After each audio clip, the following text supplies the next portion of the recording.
começar pela questão da trajetória e a sua identidade. Meire, quem você é, além dos cargos e títulos que você tem?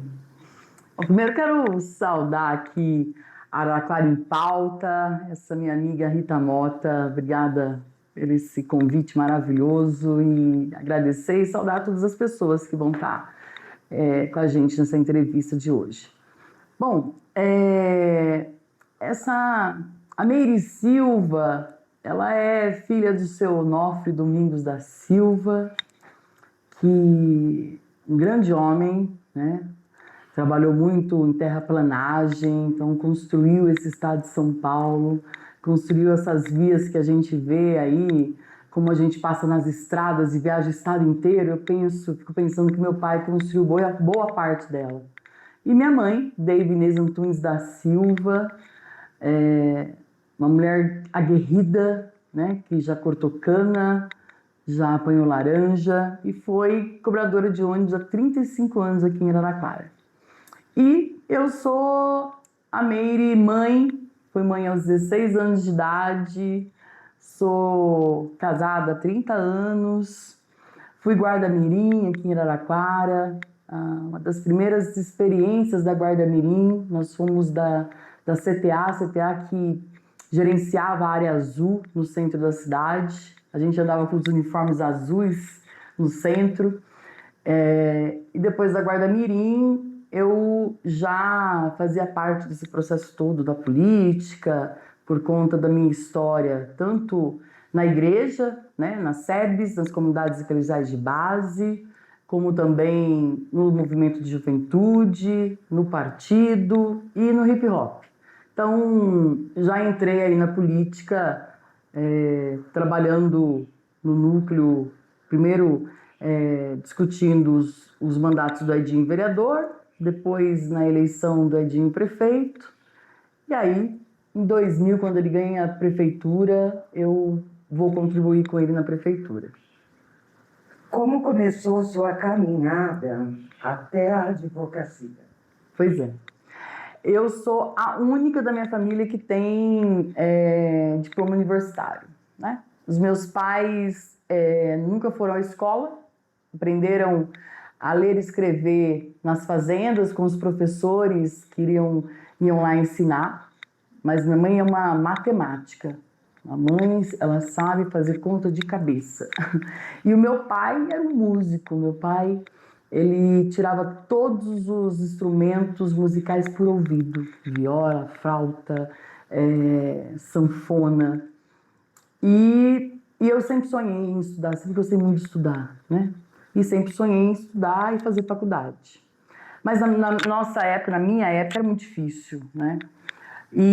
Mas depois que eu fui mãe, o Jonathan tinha 4 anos de idade, eu voltei a estudar e fui fazer psicologia, consegui uma bolsa, fiz 3 anos de psicologia e aí não era aquilo que eu queria, deixei a psicologia, lutei para conseguir uma bolsa, estudei o primeiro ano de Direito no Savonite e depois fui para a Uniara, consegui uma bolsa na Uniara, estou muito grata por isso. E essa bolsa eu não podia tirar menos que a média, né, que era 5 na época. E do Tourinho, nosso querido, saudoso Pedro Tourinho, que eu tenho um carinho imenso dele, eu era assistente e ele me deu um desafio de nunca tirar menos de 10. E com ele eu tirei sempre 10, ganhei toda a coleção do livro dele. E terminei os 5 anos de Direito sem nunca ter tirado menos que a média, nunca fiquei de recuperação e agradeço muito a Deus por isso, porque para mim, a advocacia é um sacerdócio. Amo ser advogado. Legal. Em que momento a política deixou de ser apenas interesse e virou missão na sua vida? Rita, eu acho que a política ela virou missão desde quando eu me entendi por gente. Quando meu pai faleceu, tinha 9 anos de idade, A gente teve que meio que se virar na vida, né? Porque aí ficou eu e minha mãe criava um sobrinho meu, e eu tive que trabalhar. Tive que trabalhar com 11 anos de idade, eu tive que me virar. Eu vivi uma época com a minha irmã em Marília, e a minha irmã fazia salgados para vender. E eu ia para a escola de manhã e à tarde eu vendia salgados na rua. Isso eu tô contando porque eu conheci o seu João Pipoqueiro e ele começou a me falar sobre política. Eu tinha 11 anos de idade. E ele me disse: filha, nós precisamos gostar da política. Porque os grandes capital, os donos do capital gostam da política. Nós, trabalhadores, também temos que gostar. Temos que debater política, temos que ler política, temos que falar sobre política. E aquilo me encantou, né? E aquilo fez com que eu fosse para dentro da igreja, dentro das pastorais, conhecer, falar, ver o que era isso. E foi quando eu voltei para Araraquara e comecei a trabalhar no Guarda-Mirim, comecei a conhecer aqui pessoas, e mais ainda para pastorais. Conheci o Padre Zé Mário, conheci o Edinho, conheci a Rosângela, conheci muita gente que me deu a oportunidade de fazer uma formação política imensa, com pessoas que eu vou guardar pro resto da minha vida. Toda a minha formação, ela não é acadêmica, ela não é formal, ou só formal e acadêmica. A minha principal formação é política. Eu agradeço demais essa formação, porque essa formação me deu a oportunidade de estar aqui. Então eu digo que a política ela sempre esteve comigo. Certo. Qual foi o maior desafio da sua trajetória até aqui? Eu tive vários desafios, mas eu acho que um dos maiores foi ter câncer de mama. Quando eu fui diagnosticada com câncer de mama aos 38 anos de idade, eu me recordo que no dia que eu recebi o diagnóstico, eu já sabia mais ou menos, sabe? A gente tem uma intuição, né? E aos 38 anos não era nem obrigatório ter que fazer a mamografia. E eu insisti de fazer e realmente eu tinha muito pequenininho ainda, mas muito invasivo, sabe? E o dia que eu recebi o diagnóstico ia começar a minha pós-graduação em criminologia em Ribeirão Preto.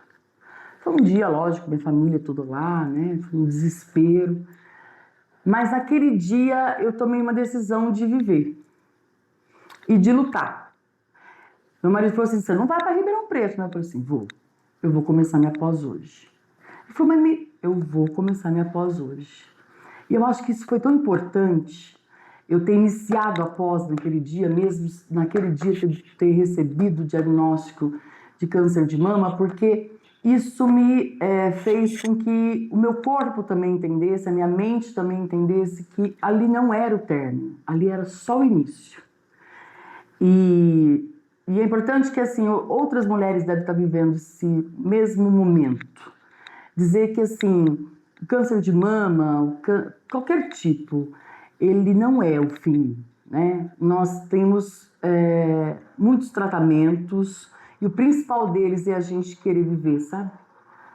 Então, uma das lutas que eu quero fazer, e a gente precisa fazer, é que as mulheres tenham acesso à saúde e um acesso que seja digno e rápido.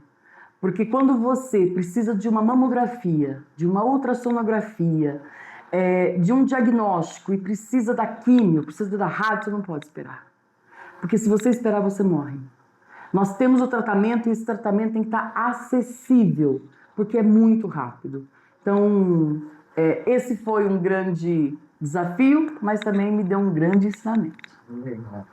Experiência na gestão pública agora, tá? O que a experiência como chefe de gabinete, no caso da deputada Márcia Liam, te ensinou sobre responsabilidade pública? Olha, ser chefe de gabinete da Márcia, para mim foi, assim, uma escola, né?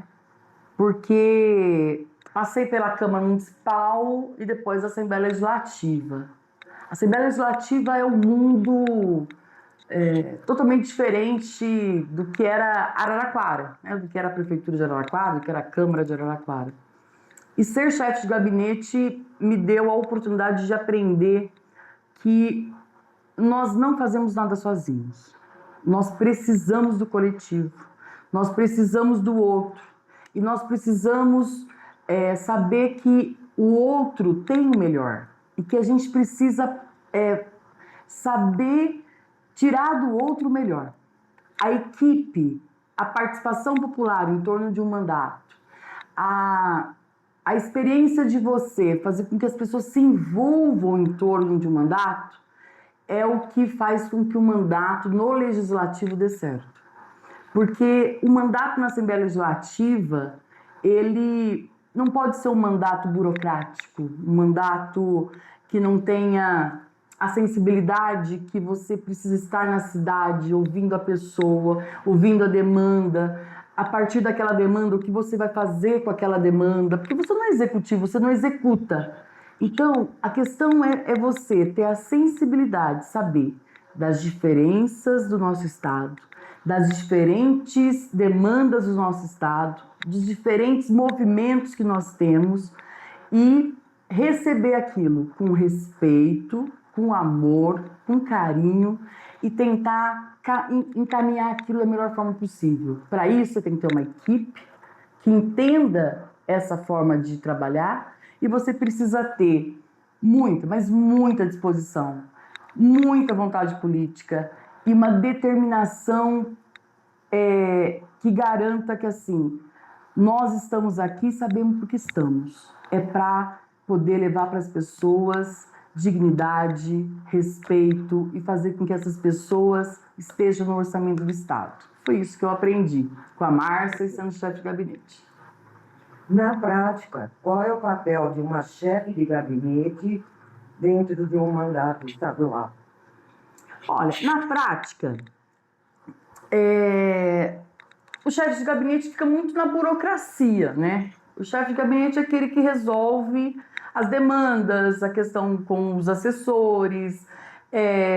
Na Assembleia Legislativa, os chefes de gabinete ficam mais na Assembleia, eles não saem muito da Assembleia. Então, quase todos os chefes de gabinete são de São Paulo.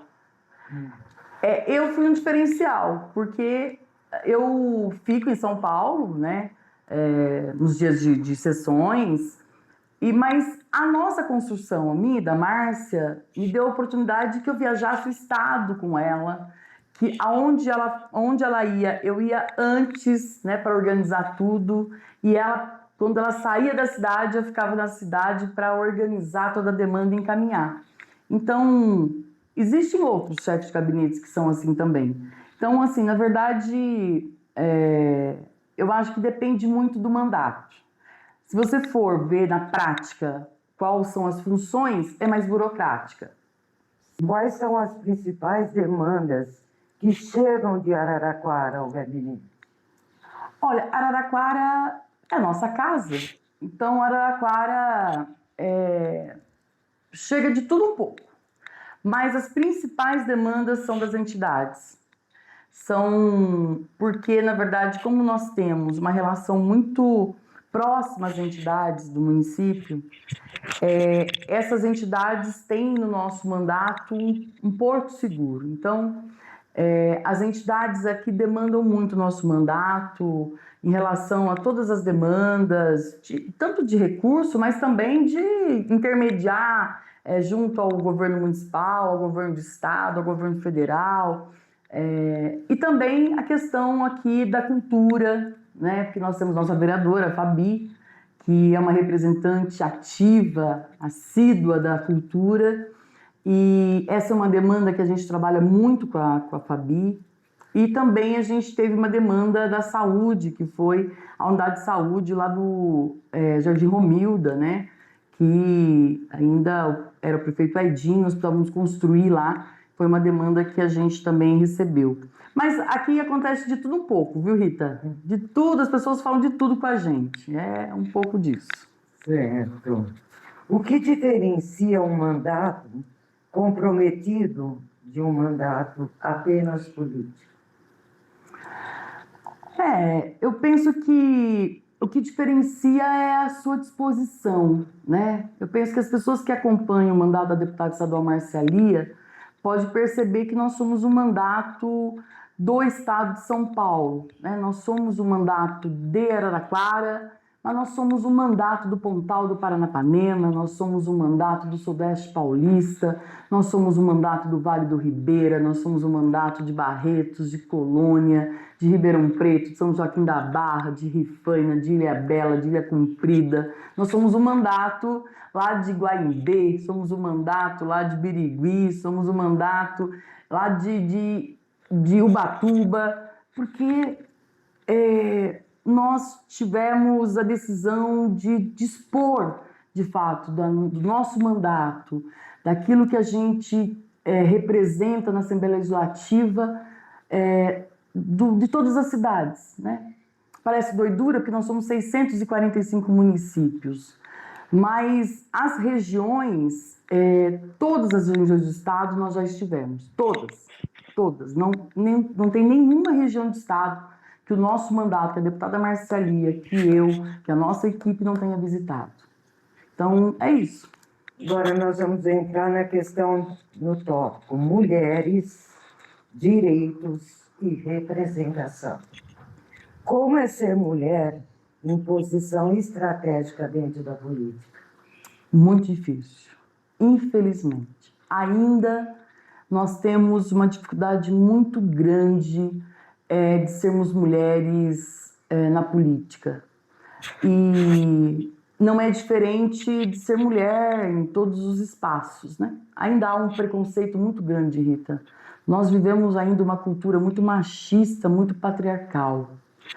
Penso que eu tenho sentido uma mudança, eu tenho sentido que homens e mulheres têm mudado um pouco a sua posição e também querendo fazer com que mude. Mas nós somos, por exemplo, 52% da sociedade. Se você olhar para os espaços de poder público, né, de prefeitas, de vereadoras, de deputadas, nós somos a minoria em todos os lugares. Em poucos lugares a gente consegue ter muitas mulheres na Câmara.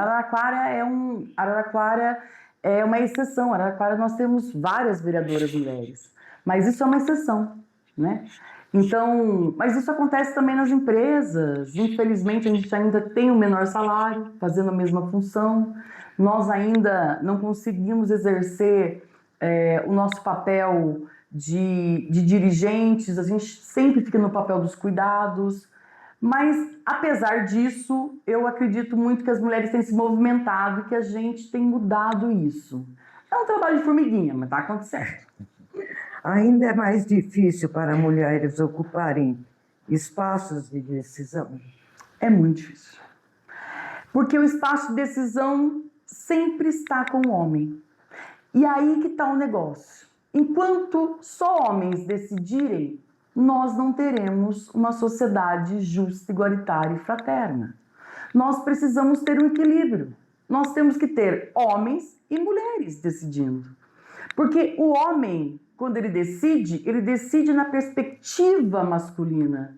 Nós precisamos ter um equilíbrio, até para que a gente tenha decisões também na perspectiva feminina. Por isso que é importante a gente chegar no poder. Perfeito. Quais políticas públicas você considera prioridade para mulheres e famílias? Bom, primeiro nós precisamos ter o orçamento, né? Não dá para discutir em dar um basta no feminicídio, na violência doméstica, na violência da criança e do adolescente sem orçamento.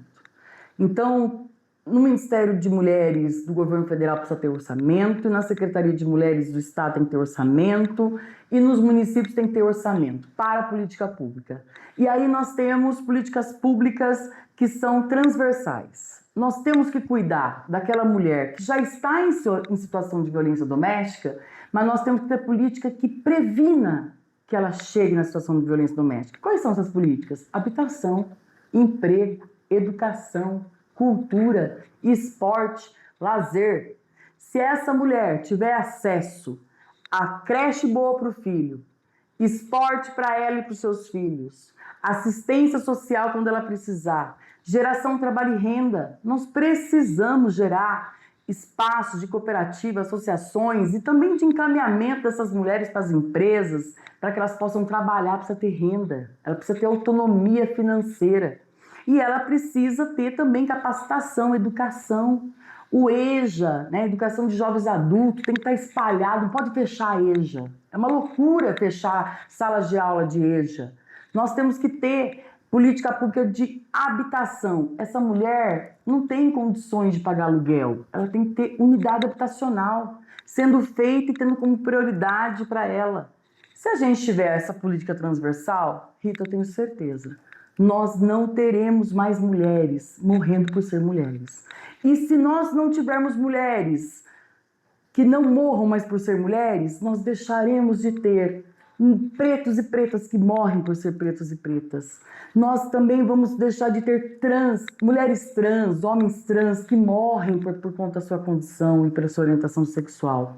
Então a gente combate esse preconceito todo. Então é fundamental. A política pública transversal, ela é fundamental. E ela precisa ser feita em dinheiro, tem recurso. Recurso público foi para isso. Recurso público não é para ficar fazendo publicidade apenas. Recurso público é para investir em quem mais precisa. E são essas pessoas que têm que estar no orçamento. Então, essa é uma questão que tem que ser debatida com muita força. E a população tem que se apropriar disso. Nós temos que cobrar que tem que ter recurso público para investir em política pública de verdade. Perfeito. Agora nós vamos para a questão Araraquara e o futuro. Uhum. Qual é hoje o maior desafio de Araraquara, Ney? Rita, nós estamos com muitos desafios em Araraquara. Você sabe que nós temos um recorte na cidade de Araraquara de 2000 para cá.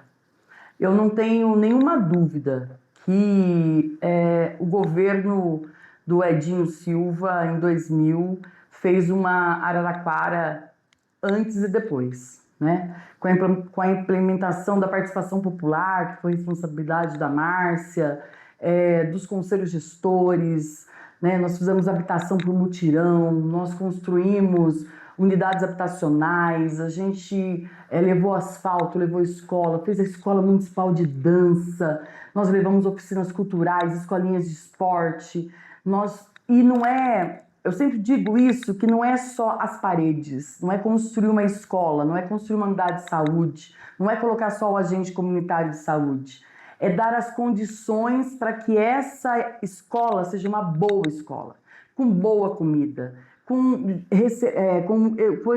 o professor feliz, recebendo bem aquela criança ou adolescente. E nós temos uma história que não pode retroceder, né? Eu me preocupo muito com isso. E eu penso que isso tem acontecido em alguns lugares, né? E não dá para ser. Porque eu acho que o gestor, ele precisa investir naquilo que é bom. E é bom para a cidade.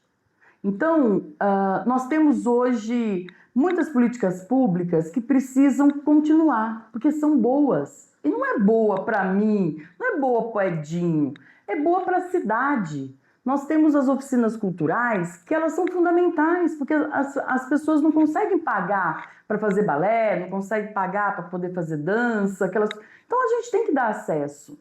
Nós temos a educação, a comida, a merenda, ela precisa ser boa. Tem criança, Rita, que vai na escola para comer, então ela tem que ser muito boa. Então nós temos que gerar e fazer com que essa comida continue sendo boa. As entidades de Araraquara têm que ser assistidas, porque são elas que cuidam das pessoas da ponta. É a Vila Vicentina, é o Asilo São Francisco, por exemplo, a Irmã Cida lá no Chame Day, é o Lar Juvenil, é a Fundação Toque, é tantas outras entidades que atendem pessoas, atendem crianças. Já pensou essas entidades? Fala assim, vou embora, não vou atender mais. Como que fica? A prefeitura não vai dar conta. Então, não pode deixar de investir. Então, eu acho que tem que trabalhar com prioridades. E as prioridades precisam estar lá no orçamento, para que a gente não retroceda. Nós vivemos numa cidade tão gostosa, tão bonita, uma cidade que a gente vê que nós não temos favela em Araraquara, né? Graças a todo o desenvolvimento urbano, nosso plano diretor, nós não temos... A gente vive uma cidade hoje, uma das melhores do estado de São Paulo, com qualidade de vida. A gente não pode deixar retroceder. Então, e eu penso que é com diálogo que a gente resolve isso, viu, Rita? É sentando, é conversando, é buscando soluções coletivas, né? A deputada Marcelia já se colocou à disposição, a gente tem se colocado à disposição do governo municipal, a gente tem se colocado para buscar recursos, trazer recursos para as entidades, buscar soluções para a gente não retroceda, a gente quer avançar. A gente quer que a nossa cidade avance, cresça e que a gente leve dignidade para as pessoas, que as pessoas também possam trabalhar e ser felizes com as suas famílias. O que precisa avançar na relação entre o Estado e os municípios do interior? Eu penso que o Estado é um ente que as pessoas não sentem, né? Porque as pessoas elas estão próximas do prefeito, do vereador. E aí ela lembra do governo federal, tem que mandar recurso pro prefeito. Mas ela não lembra do governo do estado. Isso é uma questão cultural, né? E muitas vezes, por conta disso, o próprio governo se aproveita e se distancia das políticas públicas. Quando você olha para o orçamento do governo do estado, você vê um orçamento muito enxuto para as principais políticas. Por exemplo, política para as mulheres ele zerou, é 0,1. A política para habitação é mínima. A política de meio ambiente é outra. A questão agrária não é prioridade. E quando eu falo questão agrária, é produção de alimento, Rita. Eu não planto alface, eu não planto arroz, feijão. É importante o agro, é importante a cana, a laranja, a soja, claro. É importante os grãos. Nós precisamos dos grãos, precisamos da cana, precisamos da laranja, fundamental. Mas nós precisamos de arroz, feijão, abobrinha, pimentão, cenoura. Porque a gente come isso todos os dias, a gente precisa disso na nossa mesa. Se a gente não investir naquele que ainda está resistindo, pequeno produtor que planta cebola, planta arroz, planta abobrinha, ele vai vir embora. E aí quem vai plantar? Então nós precisamos ter orçamento no Estado, orçamento do governo federal vindo para essas pessoas. Ninguém consegue mais ficar na enxada. Tem máquina, as máquinas chinesas têm que vir para essas pessoas. Então, assim, eu penso que essa relação ela não é boa. E tem que ficar boa. Então, aonde a gente cobra isso? Na construção, tanto da LDO, quanto do plano plurianual e da LOA, né? Quando a gente vai construir isso, é dever do deputado e da deputada debater o orçamento com o governador. E a gente tem feito isso e tem que ser ainda mais insistido e a gente precisa divulgar isso para que as pessoas também cobrem. Perfeito. O que Araraquara representa na sua vida? Agora eu vou me emocionar. Araraquara é minha casa, né?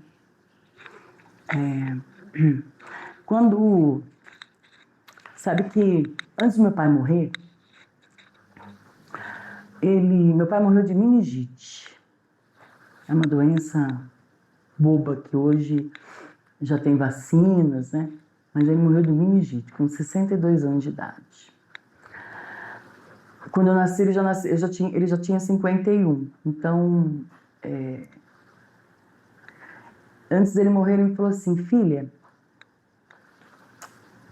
todas as vezes que você for fazer algo, pense se você gostaria que fosse feito dessa forma para você. Quando você for fazer algo para alguém, pensa assim: eu ia gostar que fizesse para mim? E toda vez que eu vou fazer algo para qualquer outro lugar, para qualquer outra pessoa, eu penso na minha cidade. Eu penso da forma que eu vou devolver para minha cidade tudo aquilo que ela me deu. Foi aqui, Rita, que eu cresci, né? Foi aqui que eu vivi, foi aqui que eu estudei, foi aqui que eu conheci as pessoas que me deram as oportunidades que eu tive, que eu grudei, que eu colei, que eu peguei com unhas e dentes, né? Então, Araraquara significa tudo para mim, significa o meu aconchego, é para onde eu volto. Eu posso ir para qualquer lugar desse mundo, mas é para cá que eu volto. É aqui que eu criei meu filho, é aqui que eu tenho minha família, é aqui onde eu moro com a minha mãe, é aqui onde eu conheço de fato as praças, sei os nomes de todas as escolas, de todos os bairros. É aqui que eu passo nos lugares e lembro da história. Toda vez que eu passo no terminal de integração, eu lembro que lá foi rodoviária. Eu lembro que lá eu encontrava tanta gente, a gente brincava naquela rodoviária, né? Eu lembro, quantas vezes eu lembro da Praça Pedro Toledo, né? Que a gente ia lá ouvir música, nós tínhamos um restaurante lá, né? Quantas vezes eu cantei Cazuza, quantas vezes eu ouvi Cazuza lá, quantas vezes eu vou no Teatro Municipal, eu lembro que a gente fazia hip hop lá, na frente do Teatro Municipal, e depois a gente subia no Paradise, acho que chamava, para ouvir rock and roll. Então é aqui que eu tenho essas memórias. Então é Araraquara que me traz isso, é Araraquara que me traz essa emoção. E é isso, Araraquara é meu sol, é meu seguro, meu porto seguro.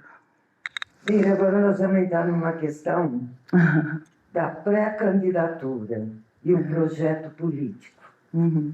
O que despertou em você o desejo de se colocar como pré-candidata a deputada estadual? Pois é.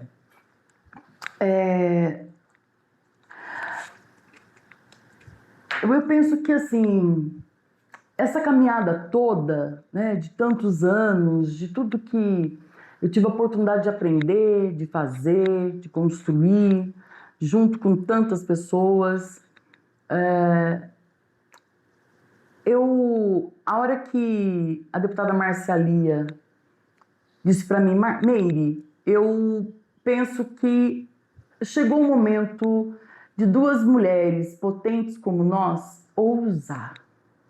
Ela disse, olha, eu serei pré-candidata a deputada federal, mas eu vou ser, se você for pré-candidata a deputada estadual. Nesse momento, eu falei assim, mas Márcia, né? Mas você sabe que daí eu lembrei mais uma vez do meu pai. Filha, cavalo arriado passa uma vez só na vida. Mesmo com medo, monta, agarra no pelo, porque uma hora ele vai acostumar. E você vai conseguir montar e vai embora.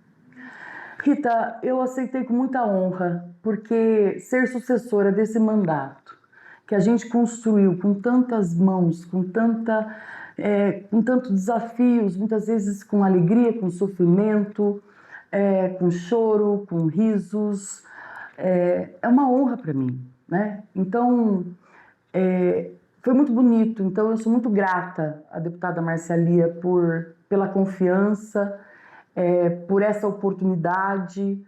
E eu sou daquelas que tarefa dada é tarefa cumprida. Então, eu quero muito, mas muito, muito, muito chegar e cumprir e ser a sucessora desse mandato e fazer muito bonito. Perfeito. O que muda quando você sai dos bastidores e assume protagonismo político? Muda pra caramba, viu? Muda tudo. Muda porque nos bastidores eu não falava da Meire, né? Tanto que, assim, muitas pessoas falam assim, nossa, Meire, olha, a gente se viu tantas vezes, você veio aqui tantas vezes, mas, assim, eu nunca tinha parado para te ver como uma Meire política, uma Meire, né, que fala dos temas, que tem opinião. Então mudou muito.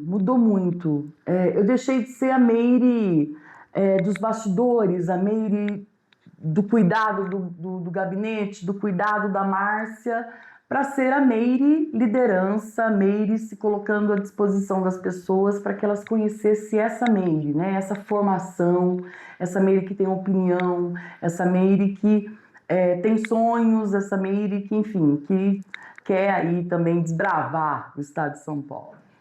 Por que disputar uma vaga pelo Partido dos Trabalhadores? Porque é o meu partido. É o partido que me formou. É o partido que me fez o que eu sou hoje. É o partido que, assim, me deu essa formação política, popular e social que eu tenho, né? Em todo lugar tem problemas, Rita. Na igreja tem, na nossa família tem, na associação tem. Então, aonde tem gente, é lógico que tem confusão, tem gente, então somos diferentes. Mas o Partido das Trabalhadoras e dos Trabalhadores é um grande instrumento de justiça social, de mobilização, de organização, de luta e de disputa de sociedade.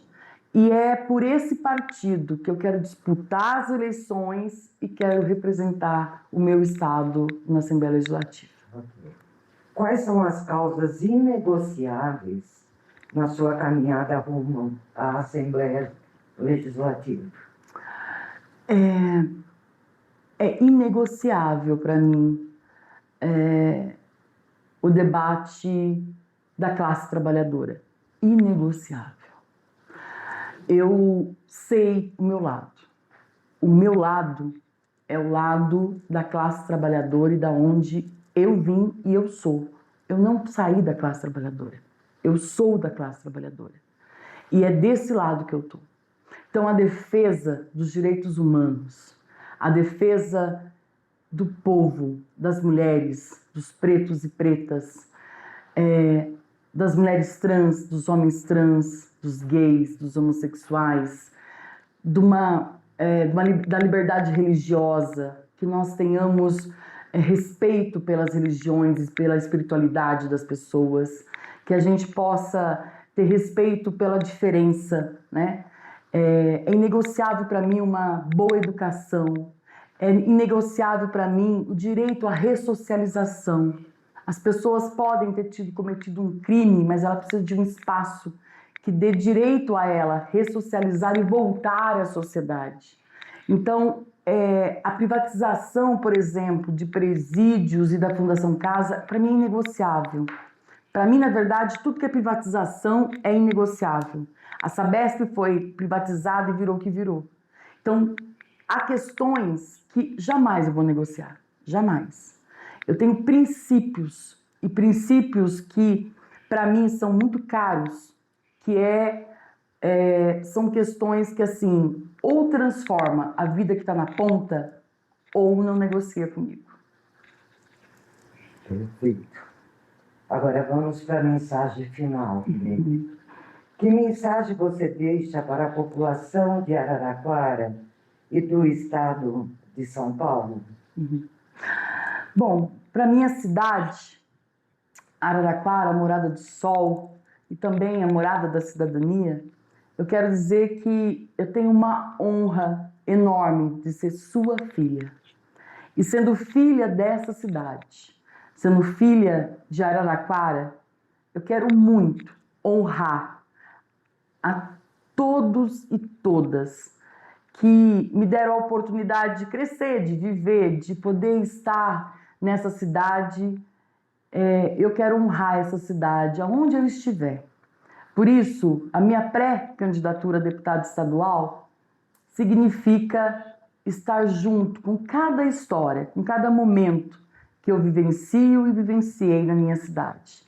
Então, o meu recado é: Araraquara, eu sou tua filha, continuei sendo filha e quero muito, mas muito, honrar a minha cidade.